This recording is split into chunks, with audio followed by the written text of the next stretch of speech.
राधे राधे आप सभी को गुड मॉर्निंग। स्वागत है आप सभी का हमारे चैनल पे।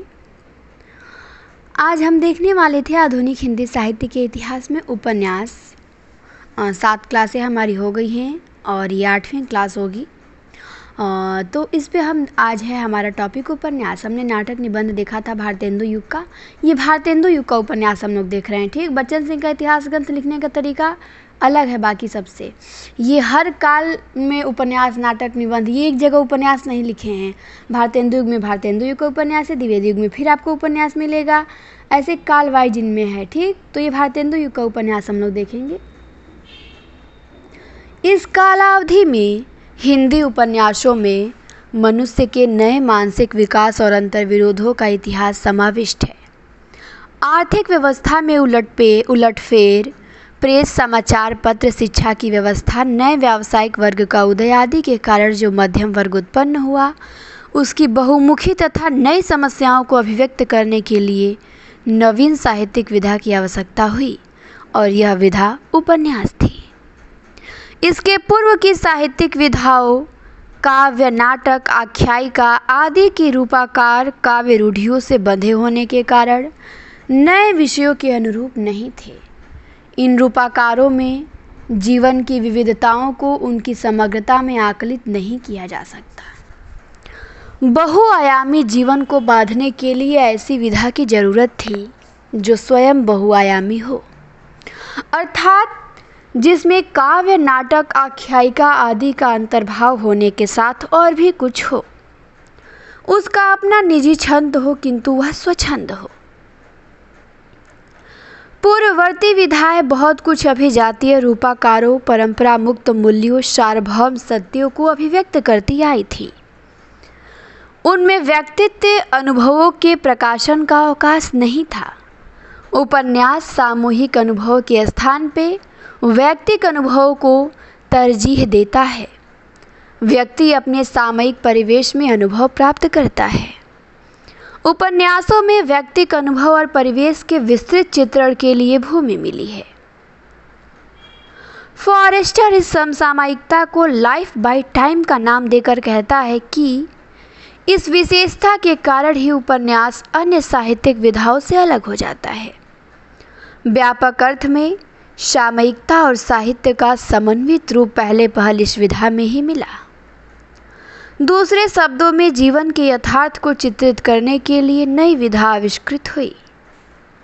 हिंदी उपन्यासों का प्रारंभ जीवन के उपदेश मूलक यथार्थ चित्रण द्वारा होता है, पर अतिरंजनापूर्ण काल्पनिक जीवन के अयथार्थ रोमांस भी कम नहीं मिलते। इस प्रकार रोमांस यथार्थ का अंतर्विरोध इतिहास के नैरंतर्य में ही पाया जाता है। रीतिकालीन प्रेम कल्पनाओं से अभी पीछा नहीं छूट पाया था। क्रीड़ा परक प्रेम से उस समय के अनेक उपन्यास भरे पड़े हैं। उस समय सामंत सरदारों को चमत्कृत किया जाता था, तो इस समय जनता के एक व्यापक तबके को तिलस्मों और अय्यारों द्वारा चमत्कृत किया जाने लगा। पर रोमांस उपदेश के भीतर से ही आगे चल के यथार्थोन्मुखी उपन्यास का विकास हुआ। परीक्षा गुरु 1882 में लिखा गया, जो हिंदी का पहला उपन्यास स्वीकृत कर लिया गया है, मध्यम वर्गीय जीवन से ही संबद्ध है। इसके पूर्व लिखे गए नारी शिक्षा विषयक ग्रंथों को भी कुछ लोगों ने उपन्यास के खाते में डाल दिया है। जैसे देवरानी जेठानी की कहानी 1870 में लिखा गया, वामा शिक्षक 1872 में, भाग्यवती 1877 में, ऐसी ही पुस्तकें हैं कुछ। भारतेंदु हरिश्चंद्र की एक कहानी कुछ हाथ बीती कुछ जग बीती में औपन्यासिकता की संभावनाएं बताई जाती हैं, किंतु संभावनाओं के आधार पर कोई निर्णय नहीं किया जा सकता। परीक्षा गुरु के लेखक लाला श्रीनिवास दास राजा लक्ष्मण दास की कोठी के मुनीम मैनेजर थे। बाद में वे म्यूनिसिपल कमिश्नर और ऑनरेरी मजिस्ट्रेट भी हुए। व्यापारी होते हुए भी वे साहित्य रचना में लगे रहते थे। इस उपन्यास की रचना के पहले वे रणधीर प्रेम मोहिनी जैसा प्रसिद्ध नाटक लिख चुके थे, पर परंपराभक्त प्रणाली से हटकर वे नई चाल की पुस्तक लिखना चाहते थे। इसका उल्लेख परीक्षा गुरु की भूमिका में किया गया है। इसे वे अनुभव द्वारा उपदेश मिलने की सांसारिक वार्ता कहते हैं। सांसारिक वार्ता से साफ जाहिर है कि इसे वे परियों, राजकुमारों, पशु पक्षियों की अतिलौकिक कथाओं से अलग यथार्थ की भूमिका पर खड़ा करना चाहते थे। लाला जी ने इसे नॉवेल भी कहा है। नॉवेल उपन्यास को लाला श्रीनिवास दास ने नॉवेल भी कहा है, अंग्रेजी में कहा जाता है। इसका मतलब है कि वे अंग्रेजी में लिखे गए उपन्यासों के ढर्रे पे उपन्यास लिखना चाहते थे। भूमिका से ही पता लगता है कि उनके दिमाग में उपन्यास की योजना बन गई थी। इसमें परंपरा मुक्त सिलसिलेवार कथा नहीं कही गई है, बल्कि उसमें आवश्यकता अनुसार उलटफेर किया गया है। पात्रों के स्वभाव, उनके पारस्परिक संबंधों को यथासंभव विश्वसनीय बनाने की चेष्टा की गई है। बोलचाल की भाषा, पात्रों का काल्पनिक चित्रण, साकांक्षता आदि के संबंध में वे पहले ही सतर्क थे। यही कारण है कि इसे हिंदी का पहला उपन्यास कहा जाता है। देवरानी जेठानी की कहानी, भाग्यवती आदि में ये औपन्यासिक तत्व नहीं मिलते। इस उपन्यास में दिल्ली के एक ऐसे व्यापारी के सुधार की कहानी है जो कुसंग में पड़ के गुमराह हो गया था। इस माध्यम से लेखक जीवन के विविध प्रसंगों का आकलन कर उन्हें एक ढीले सूत्र में पिरोता है। लंबे लंबे शिक्षा मूलक प्रकरणों के कारण यह सूत्र और भी शिथिल और कमजोर हो जाता है। मुख्य कथा के असंबद्ध इन प्रकरणों के फलस्वरूप उपन्यास का कथानायक बेहद बिखर गया है। अपनी बातों को पुष्ट करने के लिए बहुत सी ऐतिहासिक और उपदेशमूलक कथाएं भी बीच बीच में कह दी जाती हैं और उपन्यास बहुत कुछ विशृंखलित हो जाता है। पर यह बिखराव एक ओर इस उपन्यास की संघटना संबंधी त्रुटि की सूचना देता है, तो दूसरी ओर भावी उपन्यासों की संभावनाएं भी रेखांकित करता है। इसके चरित्र विभिन्न मनोवृत्तियों का प्रतिनिधित्व करते हैं। इसका नायक मदन मोहन, परीक्षा गुरु का नायक मदन मोहन है। मूलतः अच्छा होते हुए भी कुसंग के कारण अपना सब कुछ खो बैठता है। तो ये प्रश्न आ चुका है एक बार टेस्ट में कि किस उपन्यास का नायक जो है कुसंग में पड़ के अपना सब कुछ खो बैठता है। तो परीक्षा गुरु का जो नायक है मदन मोहन, वो कुसंग में पड़ के अपना सब कुछ खो देता है। वह अव्यवस्थित, खुशामद पसंद और प्रदर्शन प्रिय व्यक्ति है। बृज किशोर नई रोशनी से प्रभावित, संयमी, विवेकवान, देशप्रेमी, अपनी भाषा, संस्कृति, गत्यात्मक रीति नीति का समर्थक है। मुंशी चुन्नीलाल और मास्टर शंभू दयाल कुसंग के जीते जागते स्वरूप हैं। जीवन की छोटी मोटी और बुराइयों को उद्घाटित करने वाले ये चरित्र इतने आकर्षक नहीं बन पड़े हैं कि पाठकों के मन को रमा सके। सुख दुख, प्रामाणिकता, सावधानी, सज्जनता जैसे विषयों पर जो विचार विमर्श चलता है, वह किताबी होने के कारण जी उबा देने वाला हो गया है। जिस भारतीय पुनर्जागरण का प्रभाव भारतेंदु हरिश्चंद्र की रचनाओं में, नाटकों और निबंधों में दिखाई पड़ता है, उसकी छाप परीक्षा गुरु पर भी है। निज भाषा उन्नति, यह सब उन्नति को मूल की प्रतिध्वनि इस उपन्यास में भी सुनाई पड़ती है। नए ढंग की खेती और कल कारखाने की उन्नति द्वारा देश को आधुनिक बनाने का मंतव्य भी व्यक्त किया गया है। अंग्रेजों की नकल को निषिद्ध ठहराया गया है। देसी भाषा में शिक्षा देने पर जोर दिया गया है। अखबारों की कद्र न करने की गिला की गई है। पुरानी पीढ़ी की कर्मठता को अनुकरणीय बताया गया है। नए फैशन, विलासिता पर आक्रमण किया गया है। इस तरह उस युग को अपनी समग्रता में समेटने का जो प्रयास लालाजी ने किया है, वह प्रशंसा के योग्य है। प्रेमचंद ने जिसे आदर्शोन्मुख यथार्थवाद कहा है, उसकी शुरुआत इसी उपन्यास से होती है, परीक्षा गुरु से ही। लाला जी ने अपने नाटक रणधीर प्रेम मोहिनी में रोमांटिक हैं, तो परीक्षा गुरु में यथार्थपरक है। जीवन के यथार्थ को व्यक्त करने के लिए उन्होंने औपन्यासिक विधा को क्यों चुना, यह आकस्मिक नहीं है। उपन्यास मूलतः यथार्थ को आंकने वाली विधा है। ये भी प्रश्न आ चुका है कि यथार्थ को आंकने वाली विधा कौन सी है, उपन्यास है। नाटक की तरह यह भी मिश्रित विधा है,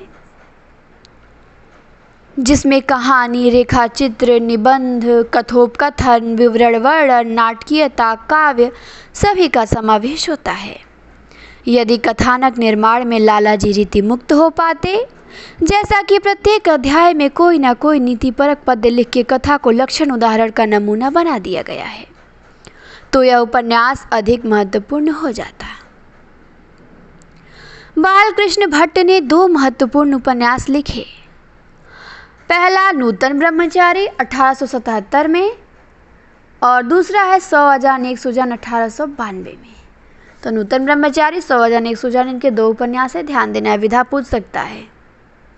और दोनों ही शिक्षोपयोगी कथाएं हैं। दोनों में सत्संग की महिमा गाई गई है। नूतन ब्रह्मचारी का नायक विनायक अपने अच्छे संस्कारों के कारण डाकुओं का हृदय परिवर्तन करता है। 100 सुजान एक सेठ की कहानी है जो कुसंग में पड़ के बिगड़ जाता है। तो 100 सुजान में एक सेठ की कहानी है जो कुसंग में पड़ के बिगड़ जाता है, और नूतन ब्रह्मचारी का नायक विनायक है जो अच्छे संस्कारों के कारण डाकुओं का हृदय परिवर्तन कर देता है। विनायक किसी का उपन्यास भी, आप कमेंट में बताएंगे किसका उपन्यास है, और विनायक नूतन ब्रह्मचारी का नायक भी है। परीक्षा गुरु की भांति यह उपन्यास भी हिंदी संस्कृत के नीतिपरक उदाहरणों से भरा पड़ा है। इसकी भाषा अलंकृत है। नूतन ब्रह्मचारी की भाषा में सहजता अधिक है। इतनी बातचीत विनायक और उन 3 आदमियों से बाहर हुई। विनायक आगे हुआ और वे लोग उसके पीछे पीछे घर में चले। भीतर जाकर देखा तो घर में कोई बात अमीरी की नहीं, पर सफाई और सुथरापन हर वस्तु में झलकता है। भीतर जाके उन दोनों साथियों को एक नाउम्मीदी सी हुई, क्योंकि जैसा बाहर से देखने में मकान भड़कीला मालूम होता था, वैसा भीतर कुछ भी समान न था। इसमें कोई संदेह नहीं कि इसकी भाषा में जो प्रवाहमयता है वह परीक्षा गुरु में नहीं है। फिर भी यह अपेक्षाकृत सपाट उपन्यास है। इन प्रारंभिक उपन्यासों को देखने से पता लगता है कि रईस वर्ग अपनी अयासी और अकर्मण्यता से में किस प्रकार ढह रहा था। उसके स्थान पे कर्मण्य, क्रियाशील और नवयुगीन चेतना से संपृक्त पढ़ा लिखा वर्ग उभर रहा था। नए समाज के निर्माण में आगे चलकर इसी वर्ग की भूमिका महत्वपूर्ण सिद्ध हुई। मेहता लज्जा राम शर्मा का उपन्यास है धूर्त रसिक लाल, 1899 में लिखा गया। इसमें भी कुसंग में पड़कर एक बिगड़े हुए सेठ के सुधार की कहानी है। इसका नायक है सेठ रसिक लाल। सेठ रसिक लाल के कुसंग में पड़ के मद्यपान, वेश्यागमन, जुआ आदि कुटेवों में फंस जाता है, पर पत्नी के प्रभाव से अंत में सुधर जाता है। मेहता का दूसरा उपन्यास है स्वतंत्र रमा परतंत्र लक्ष्मी, जो 1899 में लिखा गया। इसमें रमा और लक्ष्मी 2 बहनें हैं। पहली पाश्चात्य संस्कृति में पली हुई स्वच्छंद और दूसरी भारतीय संस्कृति में पली हुई संस्कारबद्ध है। इसमें लक्ष्मी की शालीनता, पातिव्रत्य आदि को रमा की स्वच्छंदतावादिता के विरोध में रखा गया है। इस तरह पाश्चात्य संस्कृति को भारतीय संस्कृति से हीन ठहराया गया है। पुनर्जागरण काल तथा बाद में भी भारतीय संस्कृति पर बल दिए जाने के फलस्वरूप इस तरह के उपन्यास आए, पर पाश्चात्य संस्कृति पर आक्रमण करने के सिलसिले में लेखक श्रृंगारिकता के अत्यंत ओछे स्तर पर उतर आता है। आगे चल के उन्होंने हिंदू गृहस्थ, आदर्श दंपति, बिगड़े का सुधार, आदर्श हिंदू आदि अनेक उपन्यास लिखे, जिनमें मुख्यतः आदर्श हिंदुत्व की स्थापना की गई है। इस सिलसिले में राधा कृष्णदास का निस्सहाय हिंदू जो 1889 में लिखा गया स्मरणीय है। 90 में लिखा गया था, इसका डेट 90 है। मैंने बताया था कि इसका डेट 90 मिलता है, ये बताते हैं 89। इसमें गोवध समस्या और हिंदुओं की निस्सहायता तथा मुसलमानों की कट्टरता चित्रित है। अब है अयोध्या सिंह उपाध्याय हरिऔध का उपन्यास ठेठ हिंदी का ठाठ। ये लिखा गया ठेठ हिंदी का ठाठ 1899 में और अधखिला फूल 1907 में। इसमें हिंदू समाज में व्याप्त कुरीतियों और आदर्शों को चित्रित किया गया है। ठेठ हिंदी के ठाठ की नायिका जिस व्यक्ति से प्रेम करती है, उससे उसका विवाह न होकर एक धनी किंतु अशिक्षित और दुराचारी व्यक्ति से हो जाता है। प्रेमी अपने आदर्श प्रेम के रक्षार्थ नायिका के पति को अच्छी राह पर ले आता है, किंतु नायिका विरह में घुल के समाप्त हो जाती है। वस्तुतः इसमें प्रेम की समस्या न होकर अनमेल विवाह की समस्या उठाई गई है। तो ठेठ हिंदी के ठाठ में कौन सी समस्या है? अनमेल विवाह की समस्या है, ठीक। और 1899 में लिखा गया है। अब है अधखिला फूल। अधखिला फूल की देवदूती अपने सतीत्व की रक्षा करती हुई अपने सन्यासी पति को प्राप्त कर लेती है। अब आते हैं ठाकुर जगमोहन सिंह। इनका उपन्यास है श्यामा स्वप्न, जो 1885 में लिखा गया। विवाह की परंपरा मूलक धारणा का विरोध करते हुए प्रेम को वरीयता देता है। प्रेम के आगे वर्ण का मूल्य उन्हें मान्य नहीं है। अपने उपन्यास में उन्होंने ब्राह्मण कन्या श्यामा और क्षत्रिय राजकुमार श्याम सुंदर के प्रेम का चित्रण किया है। तो श्यामा स्वप्न में कौन है? श्यामा है और राजकुमार है। पर इस स्वच्छंदतावादी प्रेम को जिस रूपाकार में व्यक्त किया गया है वह इसके अनुरूप नहीं है। वस्तुतः यह रीतिकाल का परकीय प्रेम है, क्योंकि स्वच्छंद प्रेम की अभिव्यक्ति रीतिबद्ध रूप में नहीं की जा सकती। लगता है नायिका ने नक्सिक वर्णन, आलिंगन, चुंबन, विरह निवेदन, ऋतु वर्णन के लिए विषय वस्तु को माध्यम के रूप में चुना गया है। वस्तु और रूप का यह विरोध भी तत्कालीन मानस का विरोध है। नए विचार पुराने संस्कारों को बदल नहीं पाए थे। रीतिवादी ढांचा स्वीकार कर लेने के कारण जगमोहन सिंह का स्वच्छंद प्रेम औपन्यासिक न होकर वैचारिक बन के रह जाता है। आचार्य शुक्ल ने उनके जिस प्रकृत वर्णन की इतनी प्रशंसा की है, वह उपन्यास के ढांचे में किसी प्रकार अपनी सार्थकता नहीं सिद्ध कर पाता। यही नहीं, कादंबरी की शैली पर प्रकृति का जो आलेख प्रस्तुत किया गया है वह उसकी मौलिकता के आगे प्रश्न चिन्ह लगा देता है। इसकी भाषा शैली का एक नमूना लीजिए। उसकी कटी छटी कर छल्ला सी हो गई थी। केहरी भी जिसे देख अपने घर की देहरी के बाहर कभी नहीं निकला।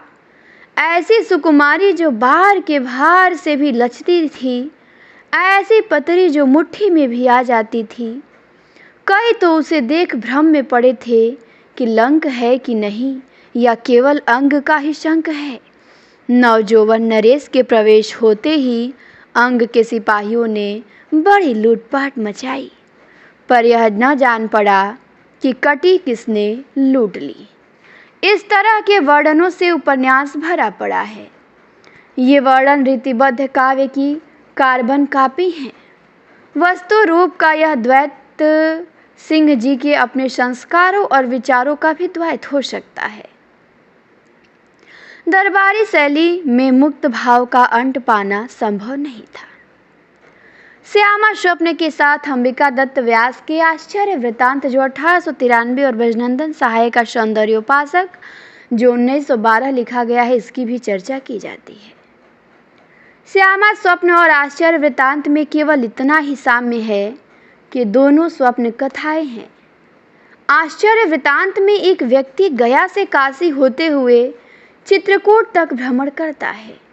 इसमें भी अलौकिक और विस्मयाभिभूत कर देने वाले दृश्यों की योजना प्रचुर मात्रा में है, किंतु इस बहाने वह भारतीय संस्कृति की प्रशंसा और विदेशी रंग में रंगे शिक्षित जोरू के गुलाम की निंदा करता है।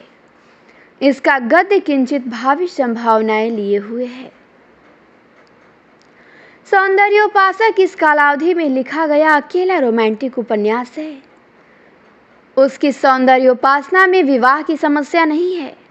सौंदर्योपासक जो है वो ब्रजनंदन सहाय का रोमांटिक उपन्यास है। इसमें विवाह की समस्या नहीं है, बल्कि उस चित्तवृत्ति की समस्या है जिसे प्रेम कहते हैं। इसके फलस्वरूप उसकी प्रिया और पत्नी दोनों का अवसान हो जाता है और प्रेम जन्य वेदना को ढोने के लिए वह अकेला शेष बचता है। विरह अनुभूति की तीव्रता के कारण इसमें श्यामा स्वप्न की अलंकृति नहीं है।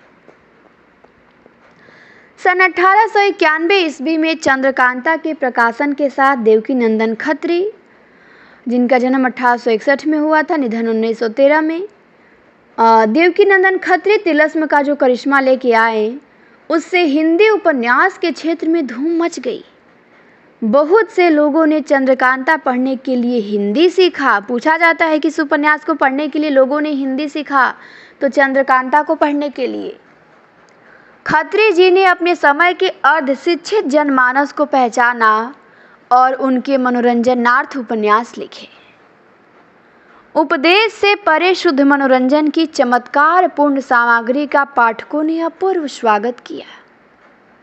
पर प्रश्न होता है कि चंद्रकांता संतति जैसे उपन्यासों की रचना क्यों हुई? प्रेमचंद के मतानुसार इस पर फारसी के तिलस्म होशरुबा का प्रभाव है, पर ऐसा लगता है कि इसमें अस्तोन्मुख सामंती वर्ग का अंतिम खेल चित्रित किया गया है। देवकीनंदन ने भी प्रेमी प्रेमिका का परिणय कराया है, सदाचारी पात्रों को पुरस्कृत और दुराचारी को दंडित कराया है, पर पाठकों के ऊपर तिलस्म के खेलों का ही प्रभाव शेष रहता है। अय्यारों की बाजीगरी का सम्मोहन पाठकों को सहज ही मुग्ध कर लेता है। जिस तरह बाजीगर जमूरे को देखते देखते अदृश्य कर देता है, फिर दूसरे क्षण सामने खड़ा कर देता है, उसका सिर धड़ से अलग कर देता है, फिर जोड़ देता है, उसी प्रकार खत्री का अय्यार पाठकों को अनेक प्रकार के सब्जबाग दिखाता है। कभी वह तहखाने में बंद अय्यारों के दर्शन करता है, कभी गहन कांतारों, नदी, नालों, खोहों, पहाड़ों की सैर करता है। कभी वह तहखाने में कैद नायिका को अंगूर खाते हुए देखता है, तो कभी उसका शव देखता है, फिर भी उसे जिंदा पाता है। यह सब देखकर पाठक हक्का बक्का हो जाता है। इसमें युद्ध अय्यारी का होता है। मध्यकालीन शौर्य का स्थान अय्यारों ने ले रखा है। अय्यारों को तिलस्म का व्यूह तोड़ना पड़ता है। इस व्यूह की रचना अजीबोगरीब होती है। कहीं पत्थर की खूबसूरत पुतली है, तो कहीं बेहोश कर देने वाली दीवार, कहीं मसालों के बने सांप हैं, तो कहीं ऊपर से बहरा पड़ने वाले दरवाजे। इस भूल भुलैया में पड़ा पाठक भौचक्का हो जाता है। अय्यारी का बटुआ तो गजब की चीज है, उसमें एक दुनिया ही भरी रहती है। लखलखा इसी बटुए में पड़ा रहता है। बेहोश करने की बूटी भी इसी में मिल जाएगी और अदृश्य बनाने वाला गुटका भी। उन्होंने अपने उपन्यासों को विश्वसनीय बनाने की कोशिश भी की है। इस कोशिश का आधार था उनका अपना अनुभव। नवगढ़ में लकड़ी की ठेकेदारी करते समय वे पहाड़ी खोहों, दरियों, खंडहरों का अच्छा अनुभव प्राप्त कर चुके थे। इस अनुभव के आधार पे ही अपने वर्णनों को वे किंचित विश्वसनीय बना सके हैं।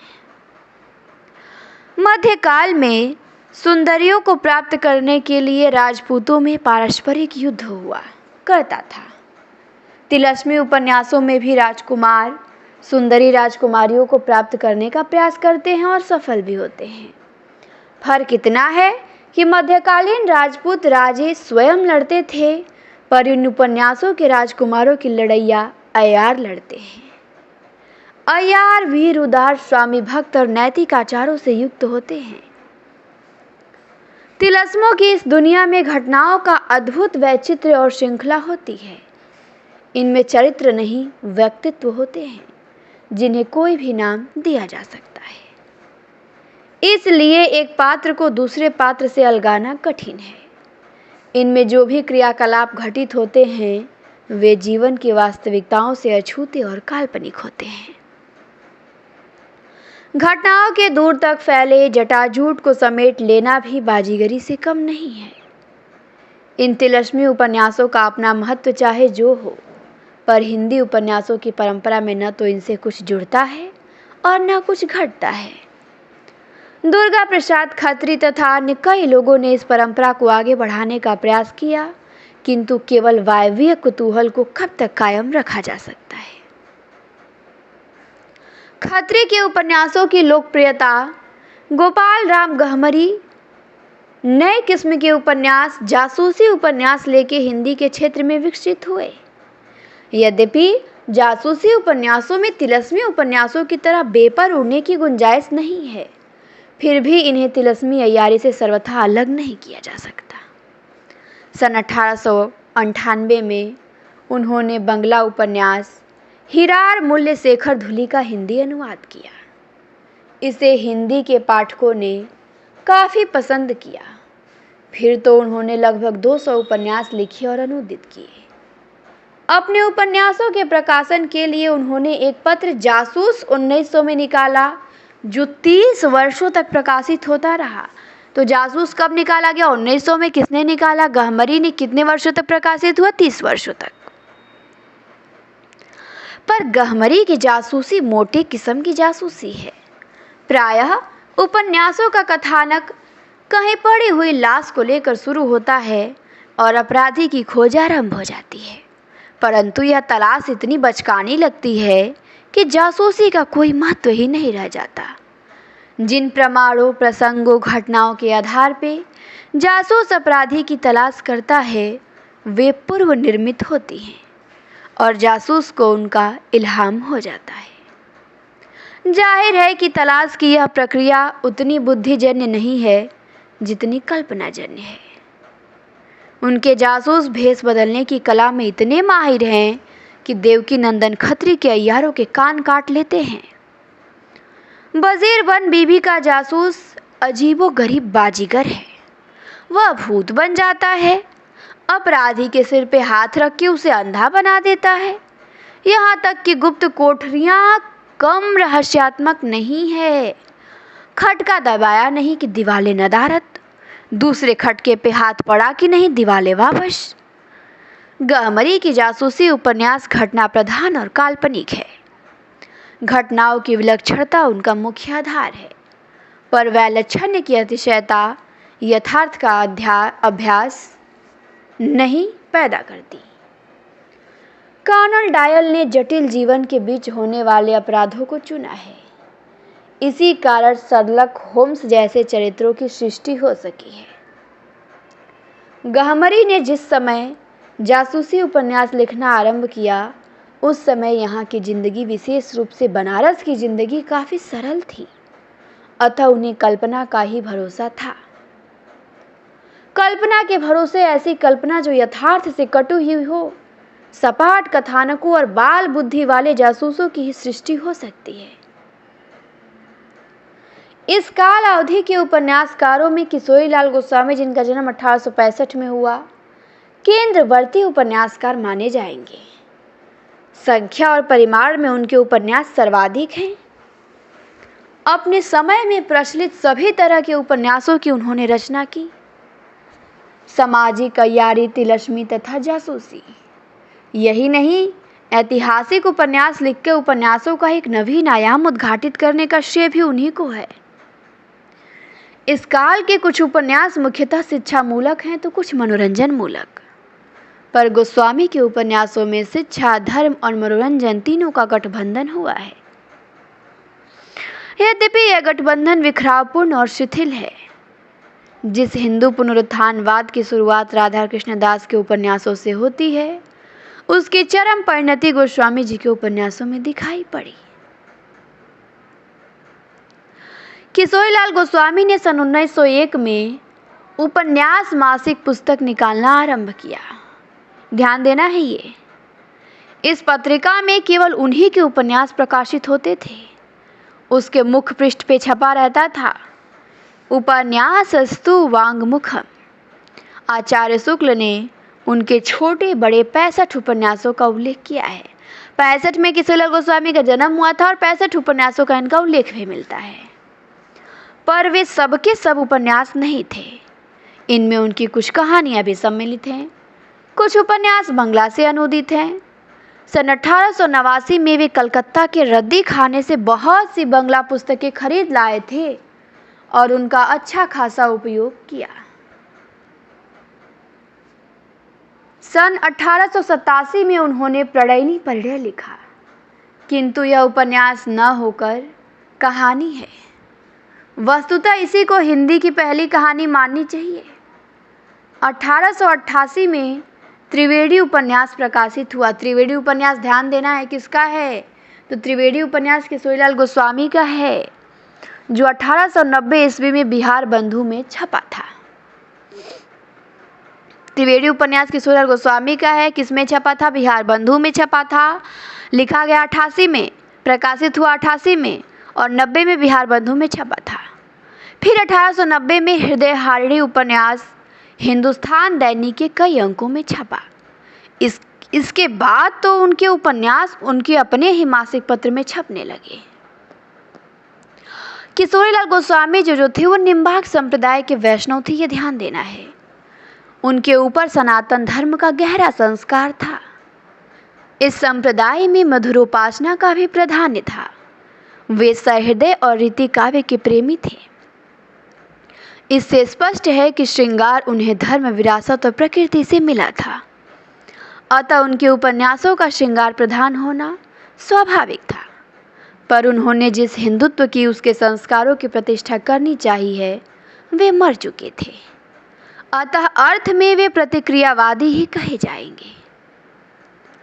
गोस्वामी जी ने उपन्यास को प्रेम का विज्ञान कहा है। ये ध्यान देने लायक प्रश्न है कि उपन्यास को प्रेम का विज्ञान किसने कहा है? किशोरीलाल गोस्वामी ने कहा है। प्रेम एवं परम ज्ञानम, प्रेम एवं परागति उनका मंत्र था। सच तो यह है कि यह उनका मंत्र नहीं था, बल्कि हिंदू दर्शन में यह बराबर दोहराया जाता रहा है। भक्ति और ज्ञान के क्षेत्र से बाहर यह कभी नहीं आया। जीवन में यह स्त्री पुरुष के प्रेम तक ही सीमित था। उनके परागति वाले प्रेम की स्थिति इससे भिन्न नहीं मानी जा सकती। प्रेम की अनिवार्य परिणति है विवाह। इस प्रेम में दुष्यंत शकुंतला जैसी कोर्टशिप का होना अनिवार्य था। इस सनातन धर्मी कोर्टशिप का परिणाम था विवाह। त्रिवेणी का जो नायक है, प्रेम विवाह को गुंता हुआ सनातन धर्म का गुणानुवाद भी करता जाता है। हिंदी की उन्नति की बुनियादी शर्त है सनातन रीत्यानुसार सनातन धर्म में देव देवियों की उन्नति। त्रिवेणी का समापन नायिका की गोद में खेलते हुए एक बालक के चित्रण द्वारा होता है। फिर एक कुटीरवासिनी, ये भी किशोरीलाल गोस्वामी का उपन्यास है। कुटीरवासिनी की नायिका और प्रेममयी की अमला और शांति की गोद भी भरी पूरी हो जाती है। प्रेम के माध्यम से ही वह पाप का परिणाम बुरा और पुण्य का परिणाम भला बतलाता है। फिर है मालती माधव व मदन मोहन। इसका जो माधव है वो महात्मा है, उसे माधवी मिलती है। हरिहर प्रसाद पापात्मा है, वह मकान गिरने से मर जाता है, उसकी लाश डोम फेंकते हैं। रामचंद्र शुक्ल ने गोस्वामी जी के उपन्यासों को साहित्यिक कोटि की रचनाएं माना है। इनके उपन्यासों में समाज के कुछ सजीव चित्र, वासनाओं के रूप रंग, चित्ताकर्षक वर्णन और थोड़ा बहुत चित्रण भी अवश्य पाया जाता है। संभवतः अपने समय की विविध घटना प्रधान औपन्यासिक पद्धतियों को समेटकर लंबे कथा सूत्रों में बांधने के कारण ही शुक्ल जी ने उनकी रचनाओं को साहित्यिक कोटि में माना है। इनके अतिरिक्त इस समय के अन्य उपन्यासकारों में कार्तिक प्रसाद खत्री, बलदेव प्रसाद मिश्र, गंगा प्रसाद गुप्त, जयराम दास गुप्त, ईश्वरी प्रसाद शर्मा आदि का भी उल्लेख किया जा सकता है। इस समय के उपन्यासों में जो मूल वृत्ति दिखाई पड़ती है वह है हिंदू पुनरुत्थानवाद। इसकी अभिव्यक्ति हिंदी, बंगला, मराठी, गुजराती आदि उपन्यासों में देखी जा सकती है। बंकिम चंद्र के दुर्गेश नंदिनी जो 1865 में और आनंद मठ जो 1875 में लिखा गया, इस उपन्यासों की लोकप्रियता के मूल में यही तथ्य निहित है। इस अवधि में मराठी उपन्यासों मंजू घोषा, विचित्रपुरी, चंद्रप्रभा, विरह वेड़न में भी अद्भुत चमत्कारों का समावेश मिलेगा। उनका परिवेश दरबारी और भाषा अलंकृत है। उर्दू उपन्यासों की स्थिति भी इससे भिन्न नहीं थी।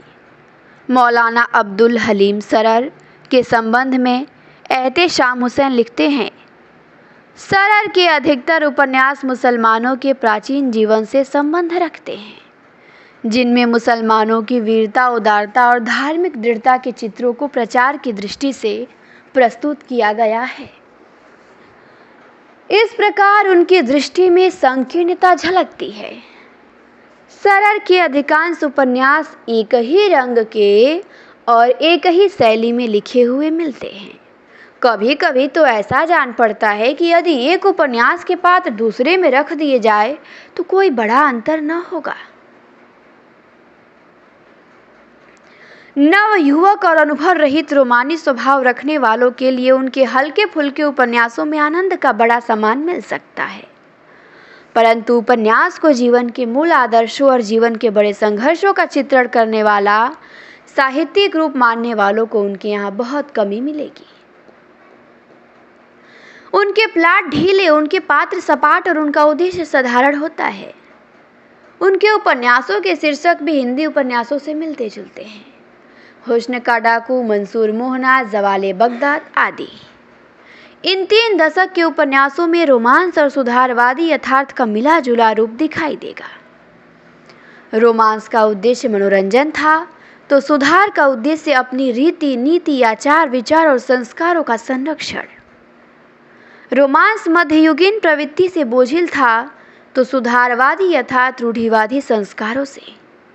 नारी के नाम पर जो समस्याएं इन उपन्यासों में उठाई गई हैं वह मुख्यतः वेश्या जीवन, नारी शिक्षा, मेल विवाह, स्त्री स्वतंत्रता आदि से संबद्ध है, किंतु इनका समाधान पुराने ढंग पर ही किया गया है। इन दृष्टिकोण का असर उपन्यासों के कथा संगठन, चरित्र चित्रण, वातावरण निर्माण, भाषा शैली आदि पर भी पड़ा है। लाला श्रीनिवास दास के परीक्षा गुरु को छोड़कर प्रायः सभी उपन्यासकारों ने कथा वस्तु के निर्माण में घटनाओं का अंबार लगा दिया है। घटनाएं भी एक से एक विचित्र, रोमांचकारी और विस्मयवह हैं।